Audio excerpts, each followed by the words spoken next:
সারা দেশে ছিনতাই, ধর্ষণ ও আইনশৃঙ্খলা চরম অবনতিতে। প্রতিটি সদস্য দেশের যে কোনো প্রয়োজনে নিজেদের জীবন উৎসর্গ করতে প্রস্তুত থাকবে। ওয়াকার যে বিকল্প ক্ষমতা কেন্দ্র কইরা সিসি হইতে চাইতেছে। সেনাপ্রধানের এক ভাষণে তোলপাড় চারিদিক, তোলপাড় সরকারের ভেতরে, তোলপাড় ছাত্র সমন্বয়কদের ভেতরে। অধিকারের নামে তালবাহানা আর নির্বাচনের নামে ধোঁকাবাজি।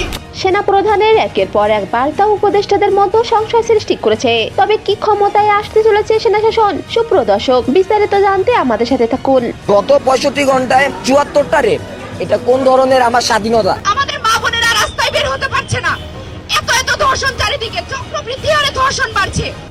5 আগস্ট শেখ হাসিনা দেশ ত্যাগের পর আইন শৃঙ্খলা পরিস্থিতি থেকে শুরু করে দেশের অবস্থা কয়েক গুণ খারাপ হয়েছে।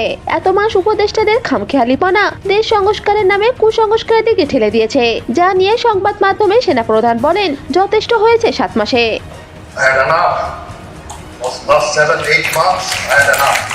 এদিকে সেনাপ্রধানের সাথে একাত্মতা প্রকাশ করেছেন রাজনৈতিক দলগুলো। তাদের মতে নিজেদের মধ্যে কাদা ছোড়াছুড়ি না করে দ্রুত নির্বাচন দেয়া হোক। নির্বাচিত সরকার ছাড়া দেশ স্বাভাবিক হবে না।